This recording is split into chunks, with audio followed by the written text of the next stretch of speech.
You're listening to the Podcast Detroit Network. Visit www.podcastdetroit.com for more information.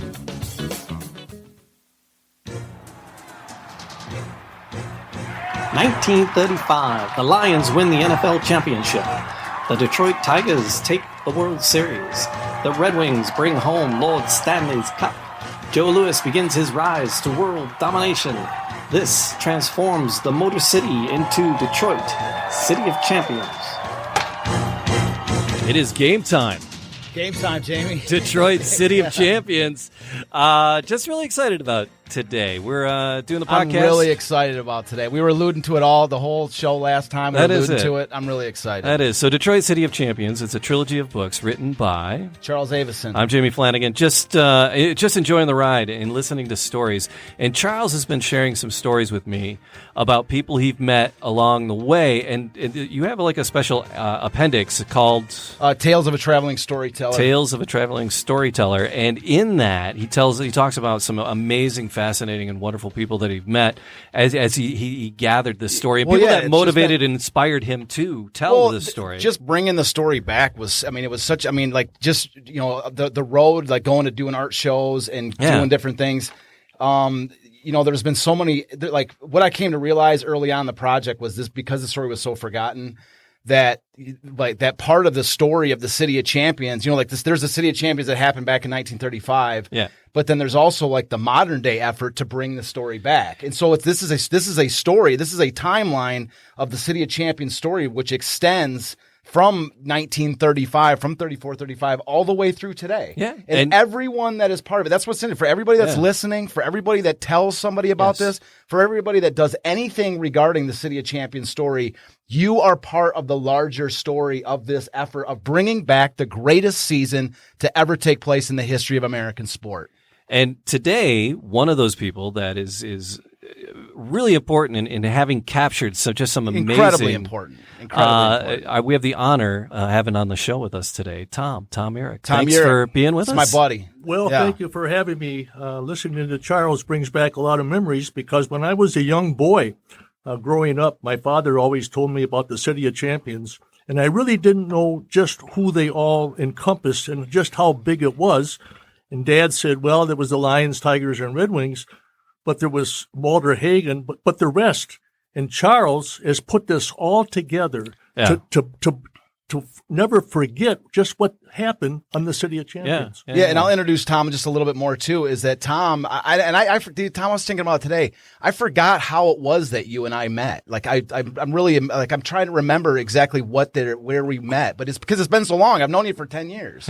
I'll tell you exactly how I met you. Yeah, remind me. My stockbroker was a man by the name of Mr. Bill Williams. I'm listening. In years, and it just so happened that he went to the 1935 championship game and witnessed it. And I told him that I interviewed the 1935. Which one, the Tigers? No, the Lions. Really? The game. We're talking about football. Yeah, So he went, game, Tom. That's all you got to say. But you got to listen to this. So he went to the game, and he saw the game, and his favorite player was Ernie Cadell. Yeah. He was number one. Yep.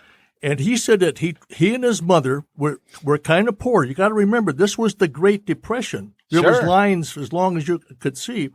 So his mother bought him an old shirt, and they put a 1 on it. Nice. And he went to school as Ernie Cadell. That's awesome. And I gave him the tape that you have, the video.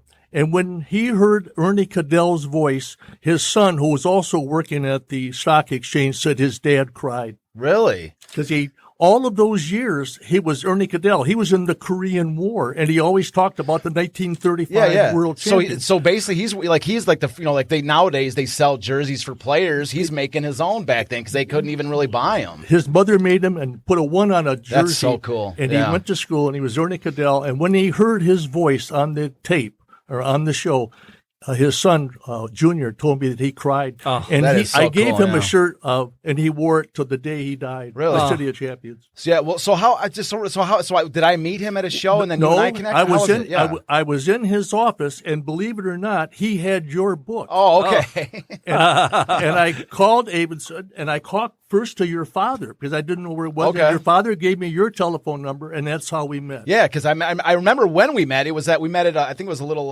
It was like a restaurant. A restaurant. It was like a Coney Island. Me and you were hanging out. Yep. And I remember when I first met you. It was like the first year I was doing this. I mean, this is back in like 2008. Right. And I remember it was like I mean, I found like the first person that really could connect with because, I was bit by the City of Champions bug, and so were you. And it was evident from the very first day. You're like, Tom was like, we were both like kind of crackheads for it or something. That was at the Holiday Inn in Dearborn, Michigan. And if you remember, I gave you some material that Dave Kushner got, and we exchanged. Sure. And we've been friends ever since. Ever since. And I look every once in a while you pop up into these, the different stores I'm in, we call it's the Inspire Markets out at Laurel Park in 12 Oaks. If anybody wants to come and see me, I'm in there. We talk City of Champions all day, and you can also buy some stuff too. But Tom pops in there every once in a while, and every time when you walk through the door, Tom, it just whatever I'm doing, it's like I'm really excited to see you. And there's really been, you've been such a major supporter of like this. I mean, your friendship with you has been fantastic, and I'm really excited to bring you out here and. Because you've got some really great stuff to tell the world, and I can't this is, and I just to let the viewer, the listener and the viewer, know, I'm hoping to do like 2, 3, potentially even 4 episodes with Tom if we can get him in here for this because we've got a ton of stuff to talk about. Absolutely, so take your time, tell us your stories because we want to hear it all. What do we? Let me just prime the pump just a little bit, okay? Yep. So what was the man that's sitting here, Tom Eurich? This is, I'm just going to tell just a little bit over because I want you to tell the entire story, okay? So in 1985 there was a 50th anniversary of the Detroit Lions' first NFL championship, and it was called the Golden Huddle. And so Tom was there, okay? And not only was Tom there, but he made recordings. Well, you told me he kind of helped facilitate and get that ball rolling. That's what Tom's going to get the story going, but I just want to give a little bit overview. But Tom was there, and not only was he there, but he made a series of interviews which we actually have in our possession, and we're not going to get into that too deep on this episode. That's why I want to bring him back. We're going to this episode I want to talk about how this entire party came about because the story itself is fascinating, and talk about how.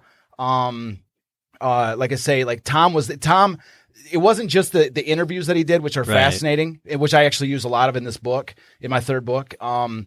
But he actually like literally talked to these guys for like 3 hours that are not on tape. And that's what I want to try to drag out of his brain because he's got some fantastic stories. Well, can I go back to my beginning in 1957? Bring it out. Okay. Bring it out. Tom, tell me about your childhood. Yeah. Well, we got the psychologist Jamie here. Yeah. In 1957, a neighbor of mine or a high school friend of mine called, and he said George Halas, that was his last year with the Bears as a coach. And so I ran over and I just caught him, and he was going out the door to the car, and I yelled out, George Halas, Mr. Halas, who was the greatest quarterback you ever saw play in your career? And he said, Dutch Clark, Portsmouth. That's all. That's all he said. I went back home, and my dad said, did you see George? I said, yeah. And I asked him who was the greatest quarterback, and he said, Dutch Clark. I said, but he said Portsmouth. And I said, Dad, do you know anything about Dutch Clark? He says, I think he played for the Lions. But in 1957, we didn't have an internet. We had nothing. Sure. In 1963, we had a furniture store in Dearborn, and one of our customers came in and who played with the Pittsburgh Steelers, and he took me down to see Bobby Lane play an exhibition game, and I was called upstairs to the press box, and I sat with Art Rooney, who was with the Steelers at the time, and I asked him the same question, who was the greatest quarterback you had ever saw? And he said, Portsmouth, Dutch Clark, Detroit. And then in 1985, what an honor to sit down with the actual players that played with him. Yes, What's the chances of that? Oh, it's incredible. That's what I'm saying. Yeah, and so that's what I'm saying. Like George Halas, we've mentioned him on the show a couple times already, and especially his rivalry with with Potsy Clark. Yep. And so the fact that George Halas would down the road say that claim Dutch Clark to be the best quarterback ever is because Halas had some great quarterbacks along the way too. So for him to actually to go back and talk about his rival like that, to bring out Dutch and say he's the man. I mean, it's an anecdote. That's an honor. Well, not only that, incredible, yeah. And I thought Hallis for sure would say maybe Bobby Lane, but he was playing the Lions the next day, and I don't think he, I don't think he wanted to bring no. Yeah. But I would have thought but the Bears had tons of great quarterbacks. I mean, they had a whole. I mean, Hallis was the coach that was a coach and owner of that team for 40 years. Oh yeah, that's what I'm saying. Red Grange played for that team. That's what I'm saying. There's so many guys. Yeah, there's so many guys that he could have listed. Yeah. So for him to say Dutch Clark, I mean, my God, it's then I'll tell you how I got to the Golden Huddle. Yeah, so that was the name of the 50th year anniversary. Yes, the Golden Huddle. I got it. The picture of Ben here in my book. But anyway, I volunteered to work for a little sports shop that took people on travels to like the Chicago to what it's 84. The Tigers, won the World Series. Sure. And this little sports shop started up. So I volunteered, and my time was I would get to go on a ride, for my pay. But a lady walked in, and she was selling from W. Carr advertising, and she asked me if I'd like to do sports. I said yes, and that's how I got into radio. And then I was reading the paper that Detroit City of Champions in 1985 was honoring the championship. And I thought our little travel service, boy, that would be an opportunity. We could have a little booth there to promote our travel service and also represent the 1935 World Champion team. We had tremendous players that came. Bill Lambier came. Leon Spinks came. But did you say you set it up for it was like at Westland Mall or something? At Westland Mall. So you set up it was like a setup with a booth, a big booth at Westland Mall for us to sell travel tickets to get people to know. Sure. But in the meantime, we were sponsoring the 1935 team. So that was the theme of the thing at Westland Mall. A lot of the athletes came in. Leon Spinks had just beaten Ali. He came to honor it. Ferguson Jenkins came in. Some of the great stars, K-Line came in. But the only one that came in to represent the 1935 City of Champions was Abe Kushner. Yeah. And Abe was the trainer and started the 1934 Lions. He moved them from Portsmouth up to Detroit. Take a look at that, Tom. That picture, Abe Kushner up there. There he is right there. What a man. He gave the largest donation that Canton had ever seen. Wow. Yeah. So anyway, he introduced me and he said he was so honored that it was my idea to represent the 1935 World Champions that he personally invited me to the Golden Huddle. Oh. He said, Tom, come early about 4:00. The dinner starts at 6.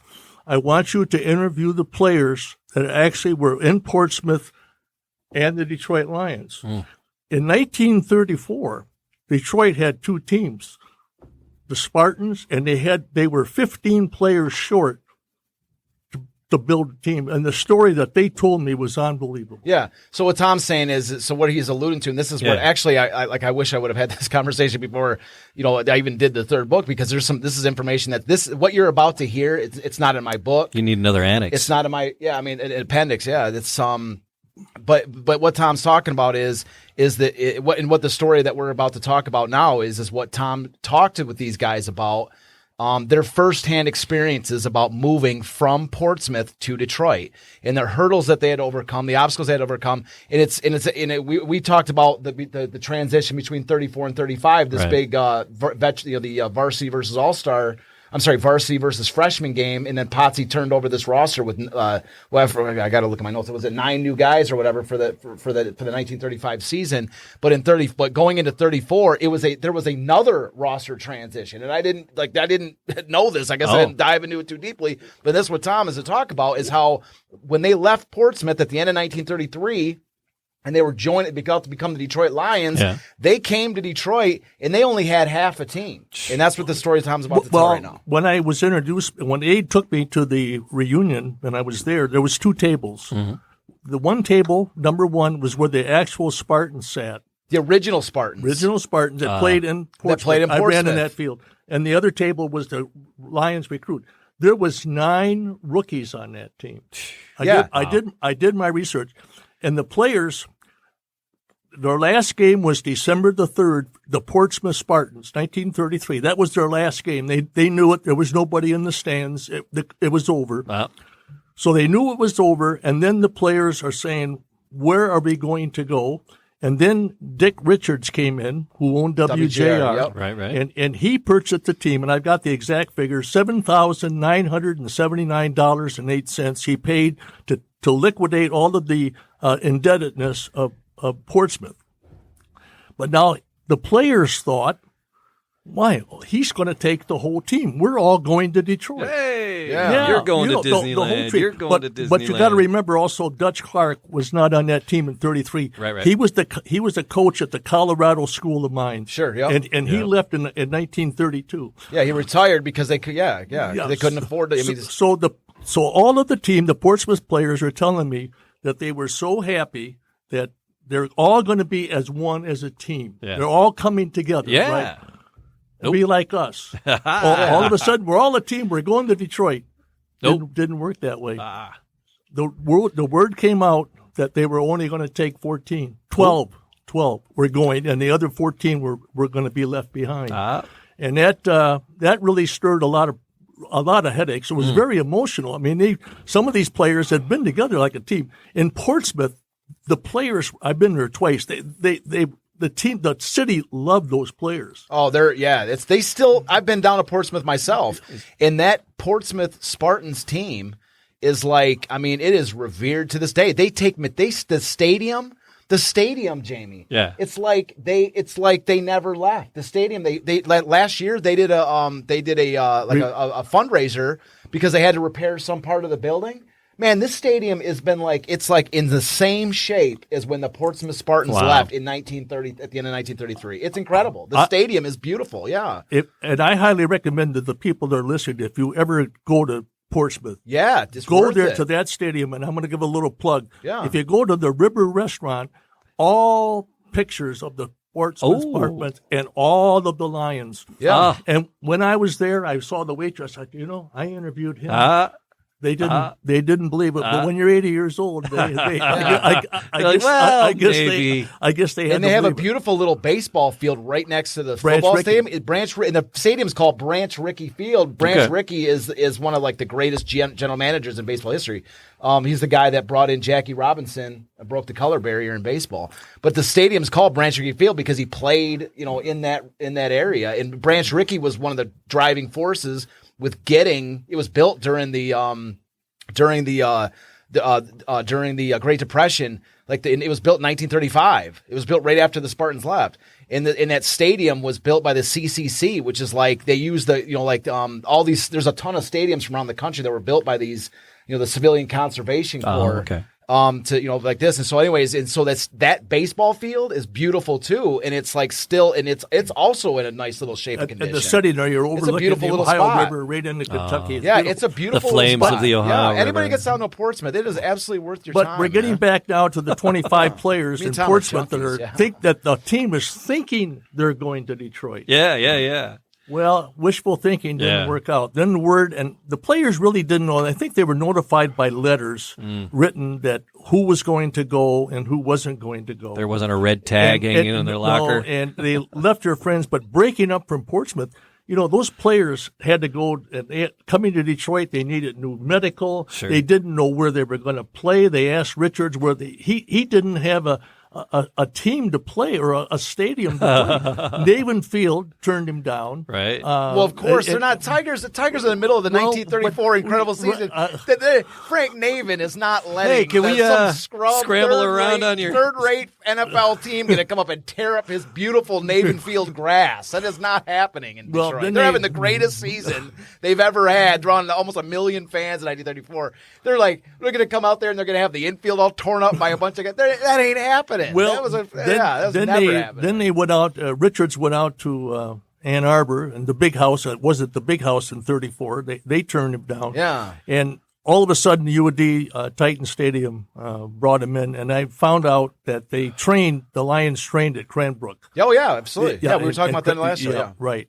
Yeah. So consequently, but here's the players. Now, you got to realize that this team has been together. There's only 11 going to Detroit in 33. They're on their way to Detroit. Yeah, but they've been together since Potsy brought them all in 31. Yeah. I found out, I was doing a little research. The Lions, Vic Richards signed the contract to become an NFL team on June 30th, 1934. Okay. And from what I called Canton, and in those days you couldn't tamper with players' contracts until you were absolutely you had the certificate. I'm a Detroit Lion. Yeah. Well. So then that meant that Richards, half a team short, had to go out and get 11 or 12 brand new players to come in fresh.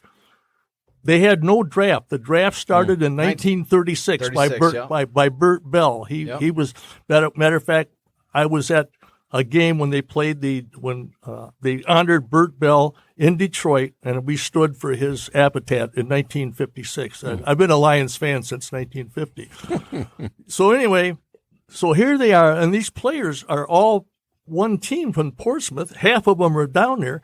They're going to Detroit. Who am I going to play with? Yeah. Who? But at the same time, in Potsy, they got to trust because Potsy was the one that brought all them in, too. Well, because he kind of did that when he was the took one that over. brought them in, too. Charles, here's my answer. My question on Potsy.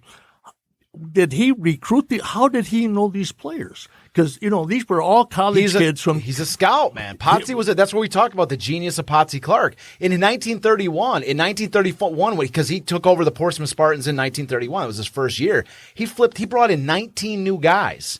1930, the Spartans were dreadful, and they brought in Potsy in 31. Yeah. He brought in 19 new guys. When he came to Detroit, in 1934, it was I think we said it was 9 of the guys were still with him when he came to Detroit, and it was like 5 of them were still there when they won the 35 championship. Right. And so that's what I'm saying is that and now this is another overhaul that we haven't even talked about really until recently talking to you. I didn't even know, but this is a third overhaul from 30. How many years is that? 31.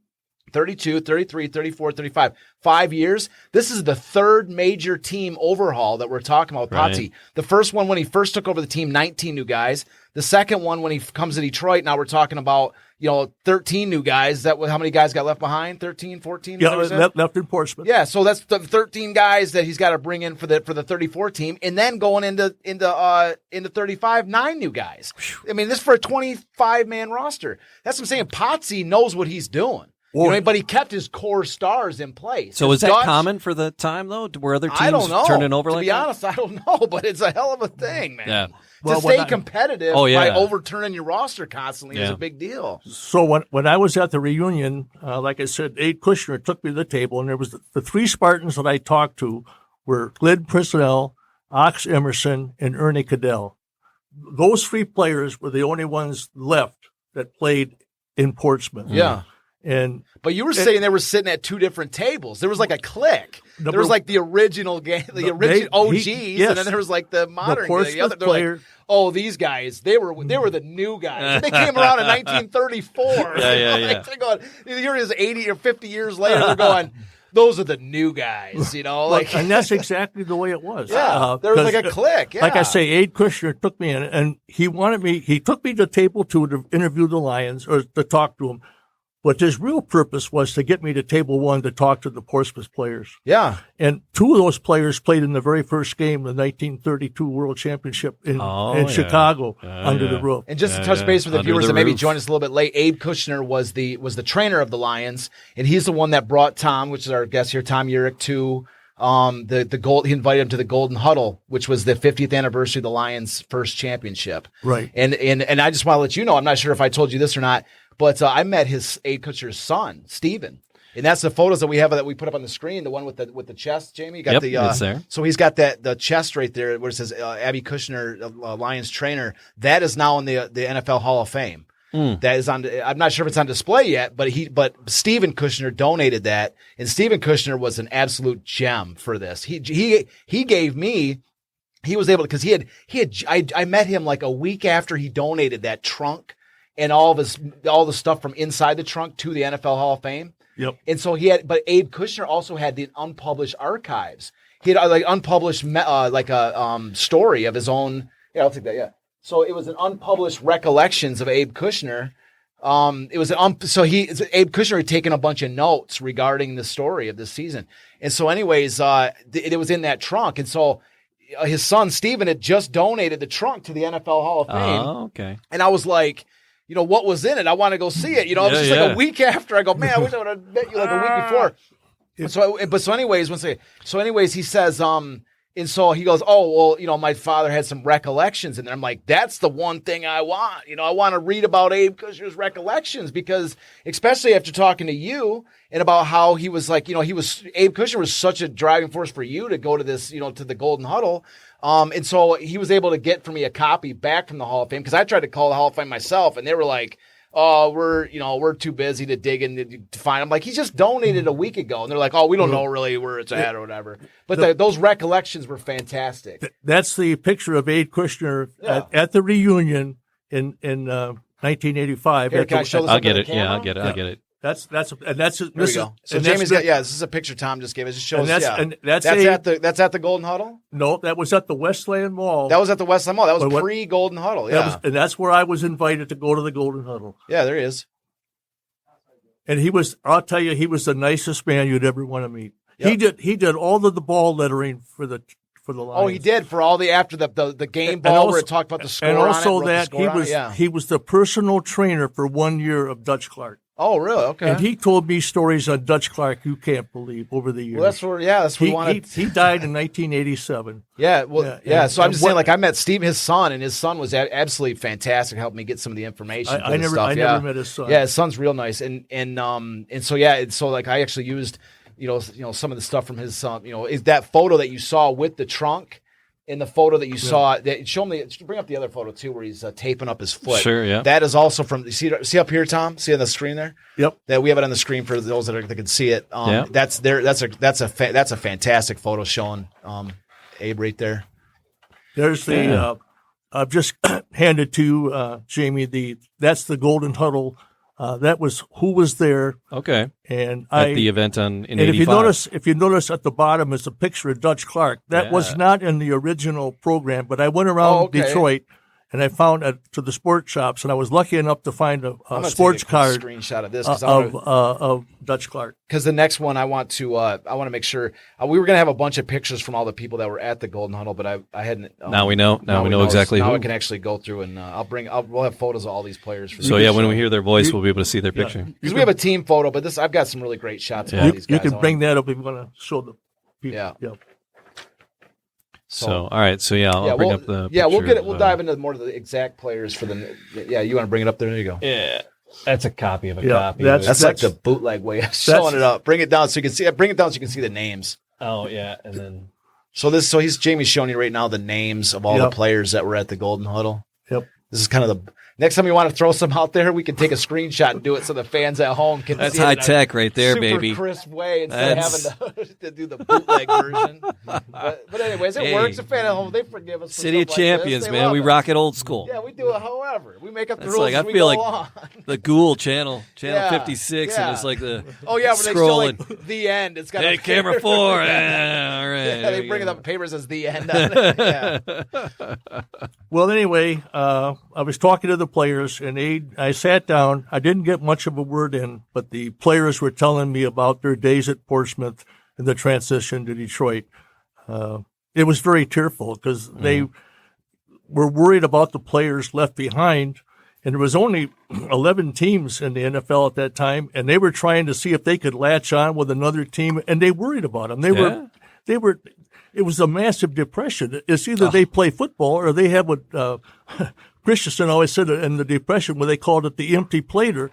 Right. And the team just didn't want those players, and they worked, and some of them never played again. Because and that's another facet of this amazing story is that it was such a difficult time in America. I mean, we have no clue. We lived through the 70s. There's a little bit of a recession in the 80s. Let me finish on with the Portsmouth players. When they came to Detroit, they weren't accepted. At all. No, we've talked about this already in the show. Is that the Tigers? And I'll have to tell you a little bit of interjection here. Well, just real quick, the Tigers were the team in Detroit in '34. So they're trying to seize on the excitement of this new.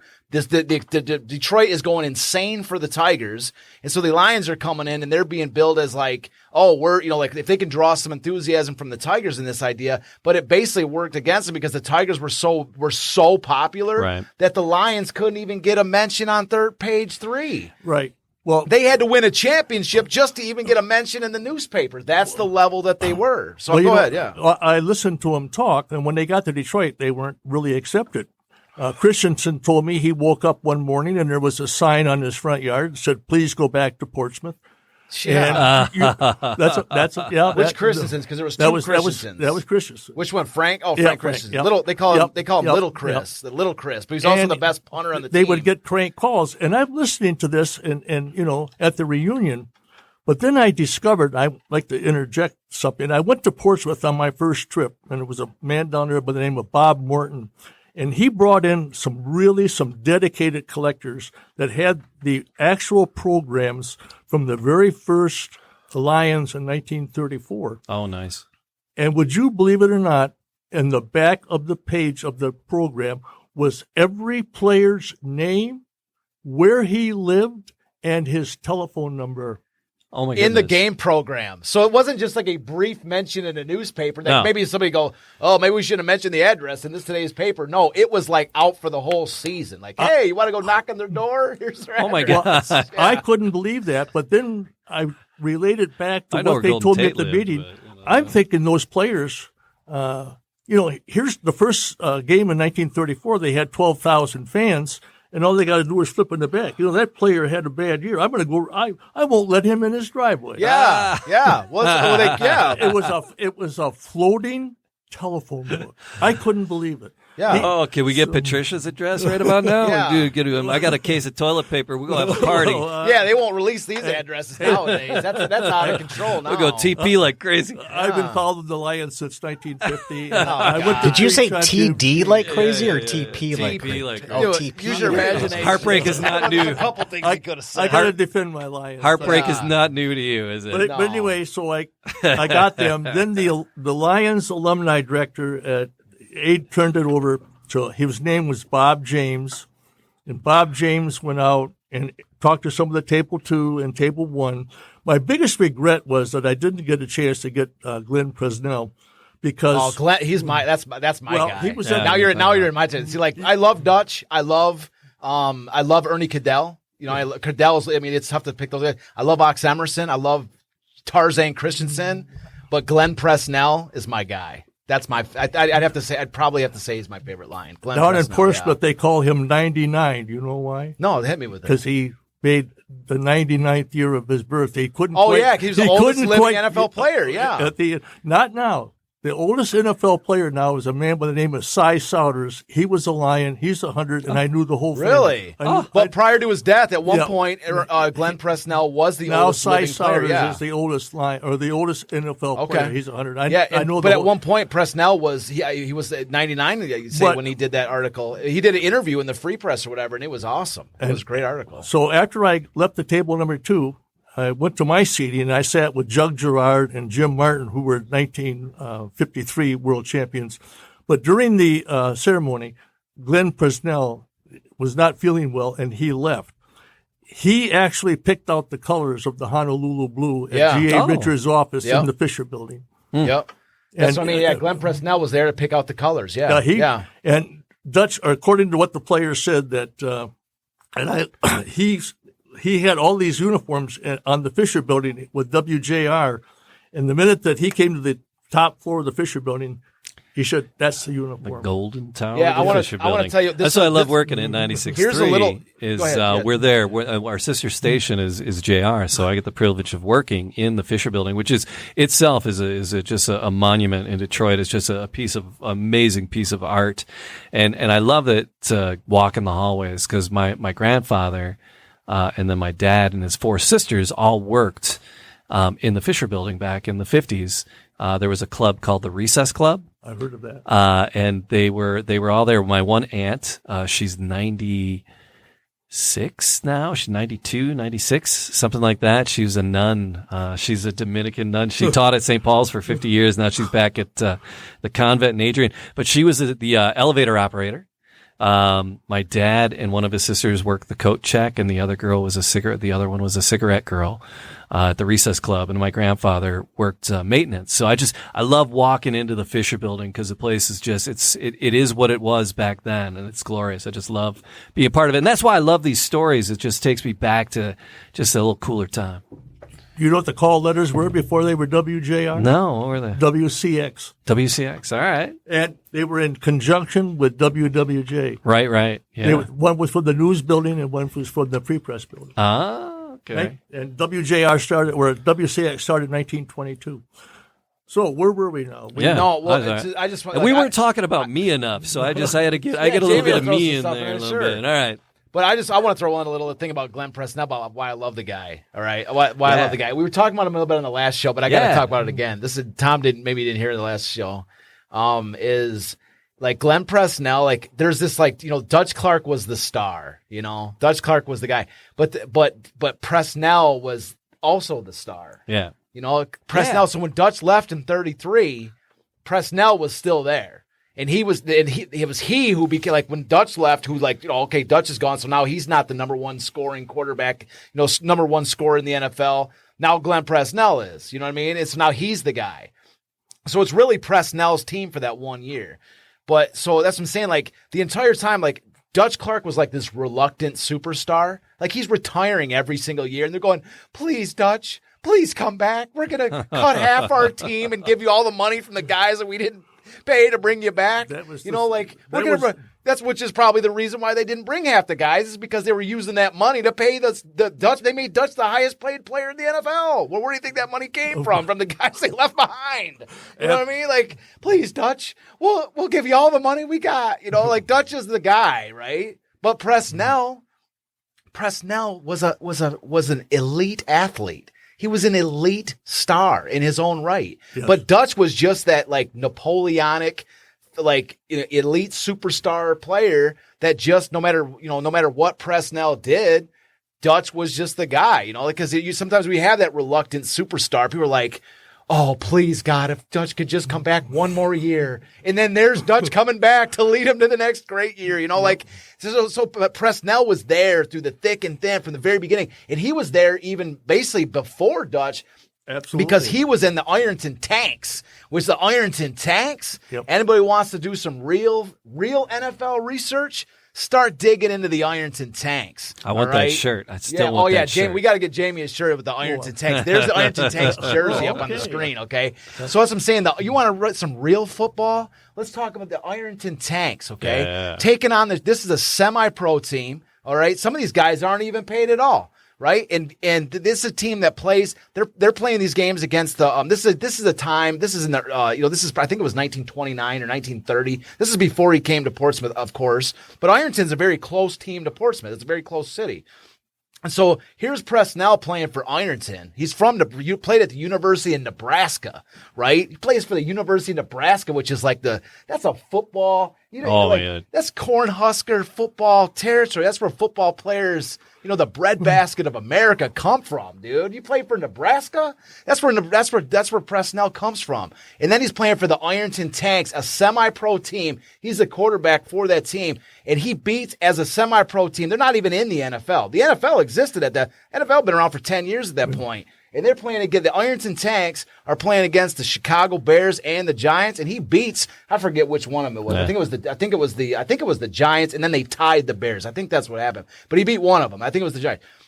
But anyways, and Presnell was their quarterback, right? And he's the Ironton Tanks quarterback. And I think in Ironton, the original stands from their field, just like in Portsmouth, how they have the original stadium, which is an absolute architectural masterpiece. It is. But in Ironton, I believe they still have the original bleachers, which were also concrete bleachers, still there. Wow.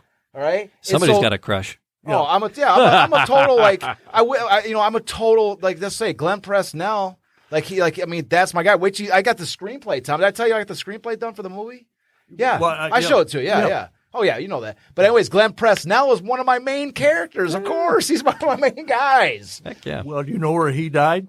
Oh. Ironton, Ohio. Oh, did he really? He went back to Ironton? He Really? lived there. Wow. Oh, he was from really? He wasn't born there. That is a football player, man. Damn, he went back to Ironton. That is so awesome. 99 years he died in And what a Ironton. great name for a town, But Ironton. when you go to You know what Portsmouth, I mean? Ironton is short for Iron Town. right? That's When so you go to awesome. Portsmouth, the people in Portsmouth all talk about the Ironton tanks. That's what I'm saying. Legendary. That Ironton, that's what I'm saying. You want to study some real football history? Go look up the Ironton tanks. And there's not a lot about them. You're not going to find it all over the internet. No. The Ironton, to read about the Ironton tanks, you got to read it. You got to go to some. There's a lot of books on the early history of football, and it's all like football in Ohio, football, and like really the football in Ohio. I forgot the exact name, but there's a couple 3 books that talk about football in its earliest days in this books. You know what I mean? You're not going to find it on the internet. You might find some scraps of information, but the real, you got to actually go to the books to read about Ironton. You know what I mean? And it's like, it's just a legendary. It really is like a legendary team. And Presnell. So that's what I'm saying. When Potsy's about to take over this team, in 1931. And he's like, oh, we need some, I'm about to rebuild this team and bring in 19 new guys. And they're like, this team in Ironton's got this guy Presnell. You got to bring him here, and he hits the jackpot on Dutch Clark, but he's got Dutch and Glenn Presnell, and that's what I'm saying. I love Press, man. His nickname is Press. Well, he's very famous. In Ohio there in Portsmouth. I want this movie to make. So do you remember? Presnell. Was he part of your interviews? Did you get some tape on him? I told you that. So he left early. He left early. He had problems. Yeah, and also the very next day, but he wishes he could have because Tom at the reunion he left. But also, I'd like to tell you, at the reunion, we had a surprise guest. Ooh, okay. This is a great part. This is a great story. Yeah. This is have great. any idea who the guest might have been? No, I didn't. Jamie has no idea. No chance. I wouldn't have had any chance either if I didn't know already. You have no idea who it is. Yeah, this is the reunion. A boxer. No. That's it. That's all I got. The reunion was on Saturday. Okay. And the Lions played the next day at home. Okay. I'll give you some hints. The team stayed in the hotel, which I did not know was the Miami Dolphins. Now, who was the coach of the Miami Dolphins? Because the Lions were playing the Dolphins in that game. 1985. Because did he open a steakhouse in that exact hotel? What was his name? Don Shula. That's correct. Yes. Nailed it. Was there? We talked about it earlier. We talked about it earlier. Okay. Wasn't there a Don Shula in the same hotel later? Well, the restaurant, I think, is Shula Steakhouse. Shula Steakhouse in that restaurant later, in that hotel later. Do you know how Don Shula got into his professional career? No. He was a Detroit Lion. Oh my God! Okay. George Wilson hired Don Shula. Oh, all right. Don Shula was a defensive coach for the Lions, right? Defensive coordinator. And he was the surprise. He was the surprise guest. And if you notice the menu there, that his name was not on there. He was a surprise guest. Yeah. He came down. The speaker was speaking at the podium, and everybody was in shock. Don Shula took over, and he praised the Lions of unbelievable what he said. And he mentioned Portsmouth. He mentioned Dutch Clark. He mentioned them all. So Don Shula gives the signature address of the Golden Huddle. And nobody knew it. Nobody's ever heard this story. You know what I mean? Nobody's heard the story of this Golden Huddle where there's all these players come here. Where was it at? Was it the Marriott? Northfield Hilton. Northfield Hilton. I'm sorry, Northfield Hilton is where the event took place. And you got Don Shula talking at this thing. Who in 1985? I was shocked. That was Dan Marino. I think they went to the Super Bowl in '85 with Dan Marino. That was Dan Marino rookie. No, '85 was the Bears. I'm sorry. No, '85 they played it was the Patriots. But what year did Marino?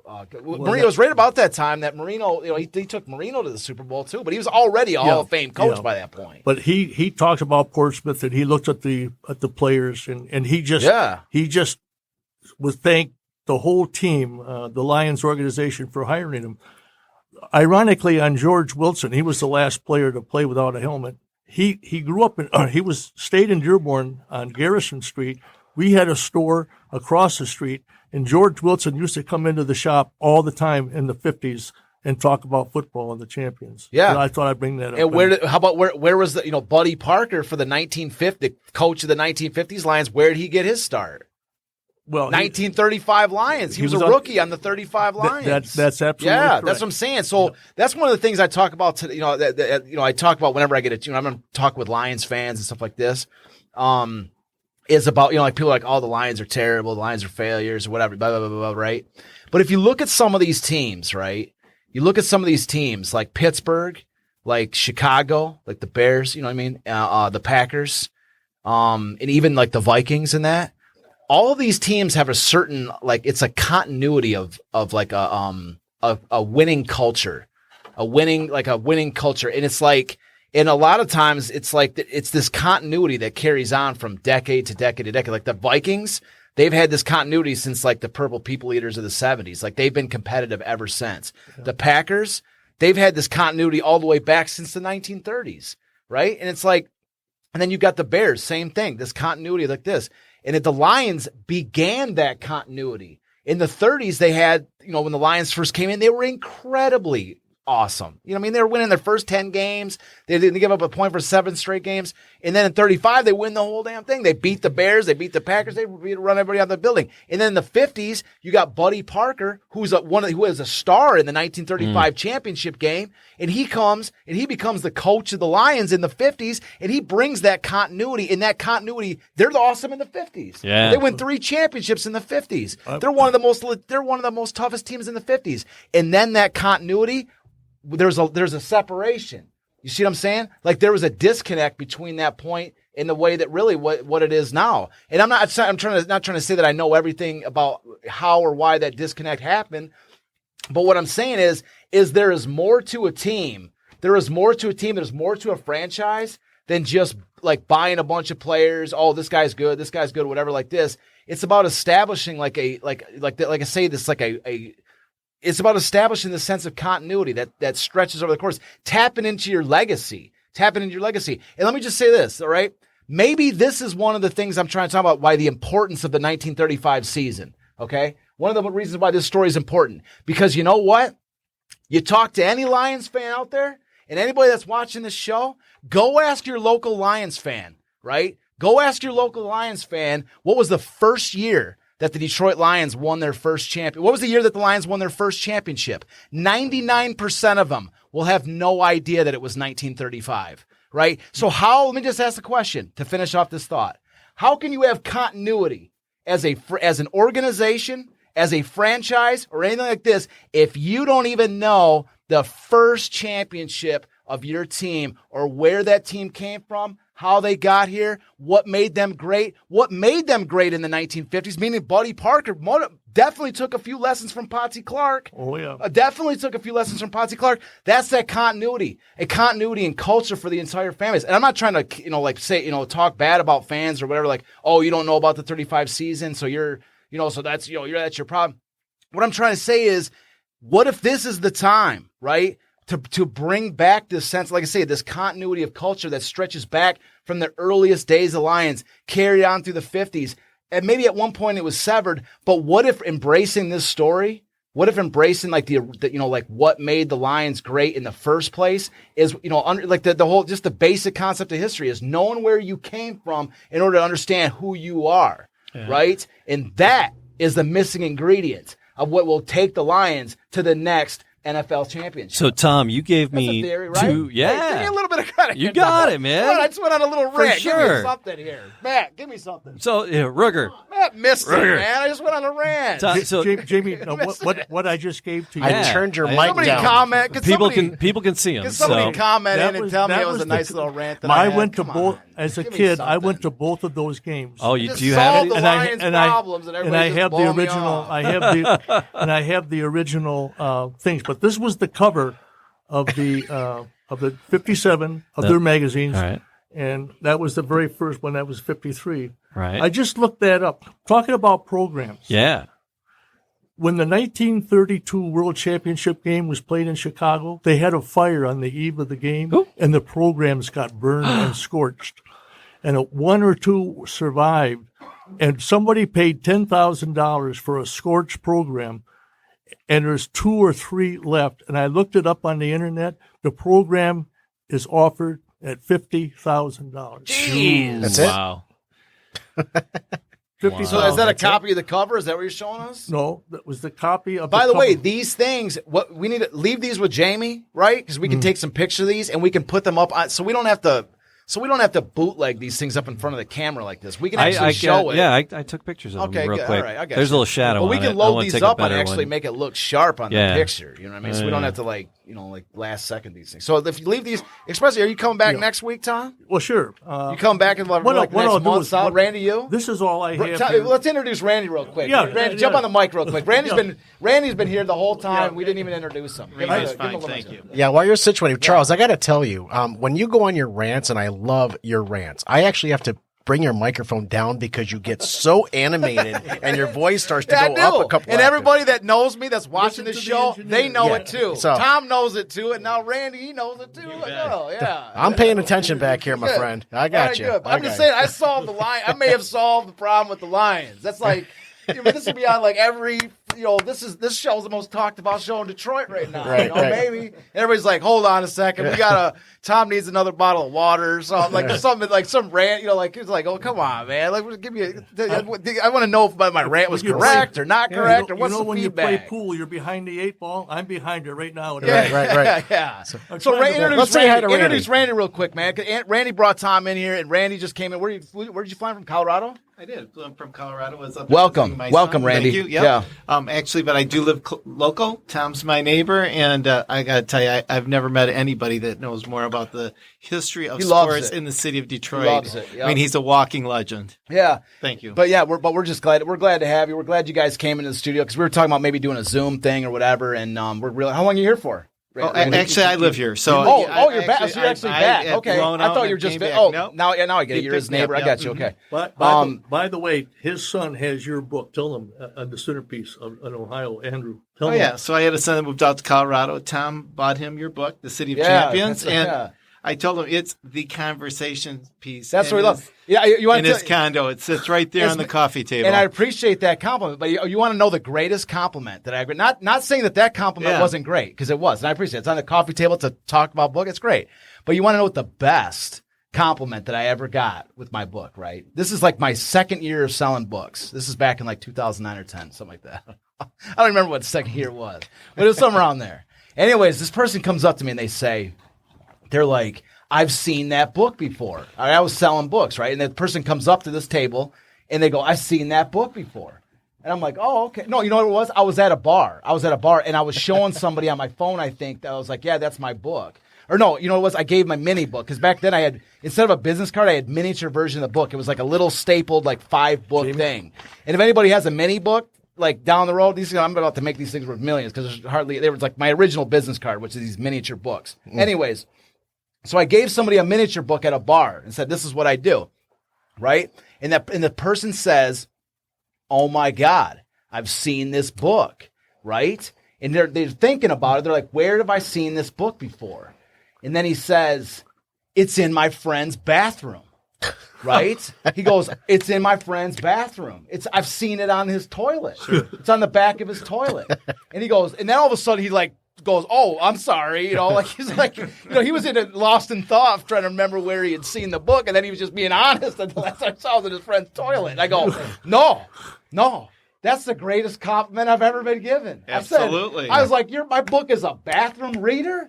I'm like, every person. I guess one thing to be a coffee table book, but it's like when it's in the bathroom. Here's something the world has never seen. That's Joe people are Lewis's reading. original You know what I mean? That's autograph. people that every person goes to read. So, anyways, I told that people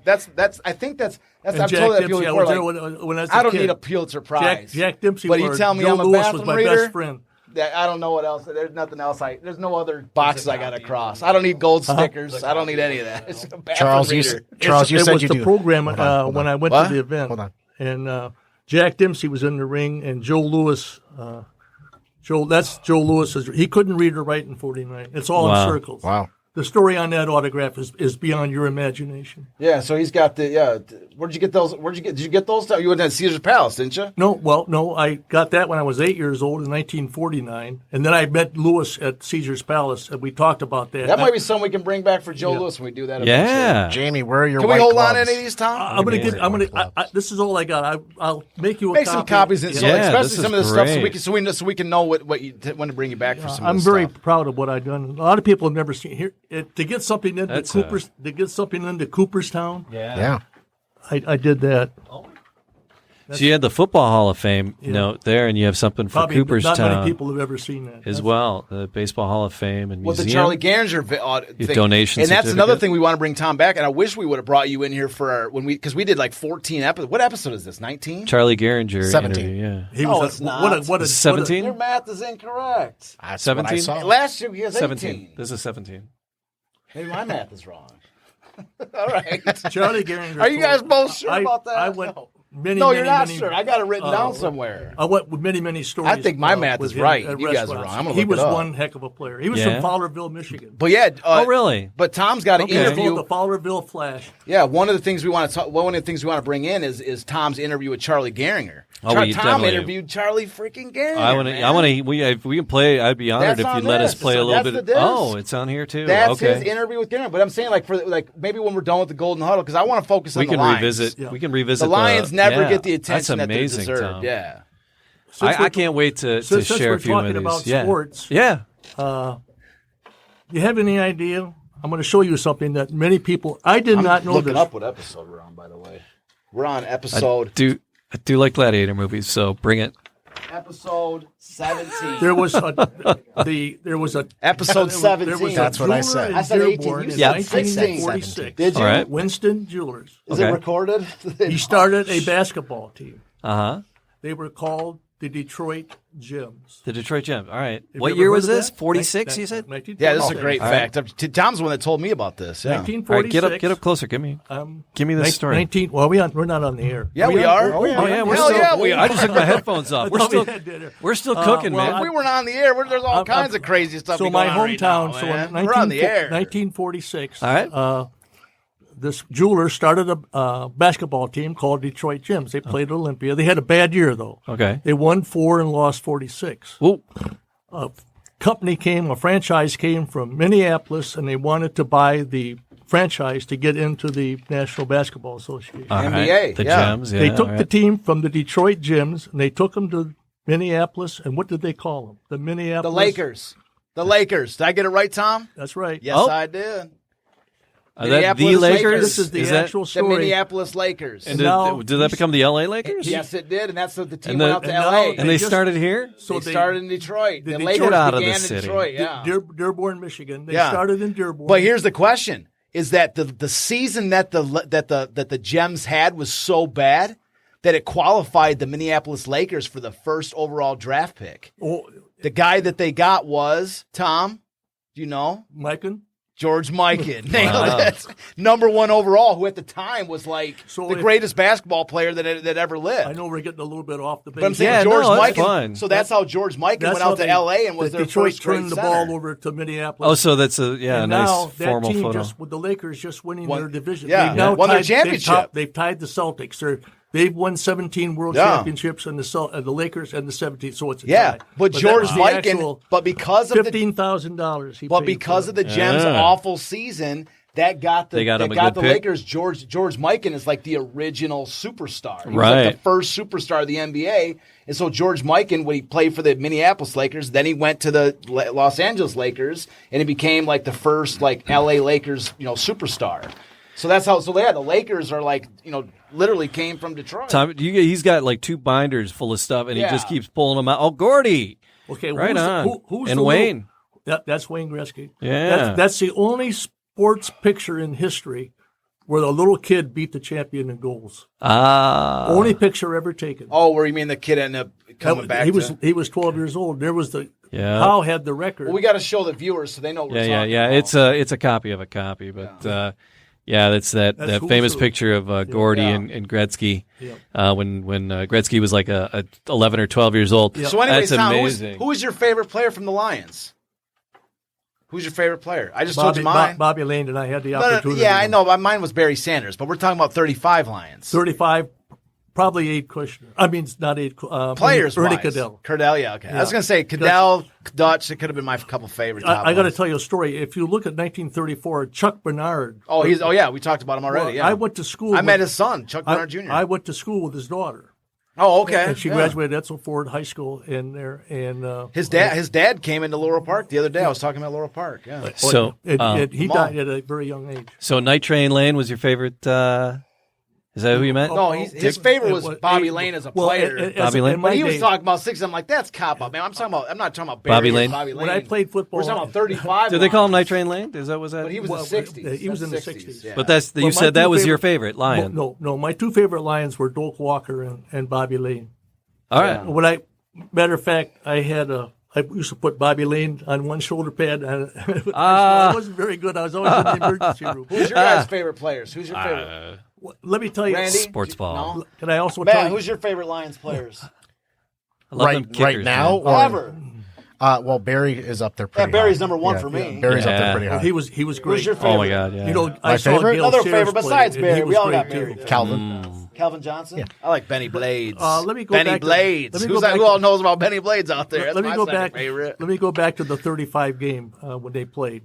When Abe Kushner told me that when he went in to see him, they were playing the Giants. It was a very cold day. Matter of fact, that the crowd that showed up at Titan Stadium was 15,000. That was the lowest crowd to ever watch a crowd. It was a bad day. But Abe said they walked in and he knew Dutch Clark personally, and he knew Abe Kushner. He knew them all. Their main concern was they wanted that broadcast to get back to Portsmouth on the championship game. Yeah. There was only one radio station in Portsmouth. It was WPAY. Let me ask you a question. Let me Yes, ask you a question, Tom. Have you ever seen the 1935 Lions play? I'm old, but I. No, I'm not. No, I know. I'm not saying in person. I'm not going to say you're 80 years old. But the Lions season was in 35. That was what 90 years. That was 85 years ago. I was born in. That was before your time. All right. But on the video. I know you weren't there to watch them play live. I know that. I'm not. Have you seen the video? I'm not a mathematician. He's a time traveler. Whereas he came, he rolled up in a DeLorean, man. I'm not a math genius, but I know at 1 You years did not old see the DeLorean that he you were rolled old up in? enough to remember, remember Marty. the season. What I'm saying is that since 1935, right? There's been people that have archived 1935 Lions footage since that time. There's some great you stuff to seen- see. No, I haven't. Have you seen? First of all, I just want to say this: the 1933 Portsmouth Spartans, the 1931 Portsmouth Spartans, Potsy Clark wearing the leather jacket. There's some cool stuff, yeah. 1935 NFL championship game, 1936 Lions with the banner of the 1935 world champions flying There's some from cool a flagpole. We've showed all of this thus far on this show. Yeah. All right. And so what I'm saying is, Tom, is whether it's on the next show Well, soon. or whether it's prior to the show, Randy, maybe you can set him up with some of this stuff. But what I'm saying is this: Send you the list. is that you may have not known, and this is I'm actually wanting for like an honest reaction, like a look in Tom's face. That's what I'm looking for right now. Is that Tom? When you leave here tonight, maybe this is like a special guest, like a special prize, so to speak. When you go home tonight, between now and the next show, I'm going to show you how you can see as much Detroit Lions, Portsmouth Spartans footage of these players as you can ever want to watch. Wow. But he was in the middle of saying something. There is so much footage out there that has been collected on the internet, onto YouTube. Right. I'm going to show you how to watch it. And then next week when you come back, I want to know what your thoughts are, because for me, when I first saw it, it was almost like a tear being shed, actually watching these players in person. Let me tell you something that the players told me that nobody ever knew, and Abe Kushner told me. All right, we're going to wrap it with this. What is it? Yeah, let's no, wrap it up. come on. What is it? When they played the championship game in 1935, the Portsmouth players put little P's under their jerseys. Yeah, to remember Portsmouth, to remember the players left behind. Yeah. Oh, wow. Their hearts were in Portsmouth. Their mind was on the field. Sure. That's it. Yeah. That's what I'm saying. That's why I'm so glad you came in, Tom. because, Yeah, thank you so much you're for the being here. Because we're talking about the Lions and City Champion season, but Tom is like bringing us back, because heck yeah. he's reminding us that these players came from Portsmouth, and this was the transition from Portsmouth to Got Detroit. my Spartan shirt on. You're close. Wrong Spartan. You're close. You're getting there. But that transition, it was not easy, and it certainly to this day is something that's remembered by Portsmouth and remembered as something that was like, I mean, it was traumatic for them to lose their NFL team. That is. So you're bringing us back to that point. I'm glad you're here. Portsmouth is still an NFL team, because Art Rooney, when I talked to him, he mentioned Portsmouth, and so did George Halas. Yeah, they got the stadium ready to go. If I was running the Lions, let me just say this, right? I got my secondary project where I'm trying to do something with the Tigers or whatever, but give me a chance down the road. Am I ever have a chance? The Lions ever look for some advice from me, right? The Lions ever look for some advice from me? You know what I'm going to tell them? Play a game in Portsmouth. That's it. Go back to your roots. Here's the thing. The stadium might only hold what do you think it holds? 5,000? That'd be Oh, fun. I think it could hold a little bit more. Okay, I here's the thing. I ran that but how field. freaking cool? How awesome? How cool would it be to have an NFL game in the original, like That in would this be cool. original 1930s stadium Yep. that is in perfect condition? How freaking cool would that be? That would even be if it was awesome. even if it was like an exhibition Sure. game, right? It would be the coolest thing. It'd be like Field of Dreams. It'd be We like got the to we original got to we got to Field of pull the Dreams. plug on it though, Yeah. guys. Yeah, absolutely. Pull it. So We more got good- Tom. That's what I'm saying. Tom, we need you 4 got to come episodes back. of Tom. man. He's I gotta know come there's back. there's We're no just scratching stopping. the surface, man. Tom, thanks so much for being here and You're entirely sharing. welcome. It's I'm looking forward to more. I follow this 35. Yeah. I was honored, Tom's to got think- the 35 shirt on right Yeah, now, man. right, yeah. It's all right. If you're listening, if you haven't subscribed hat. already, please subscribe, put a like, leave a comment. All of it helps, and we appreciate each and everybody. It is Detroit City of Champions, the podcast. We'll see you next time.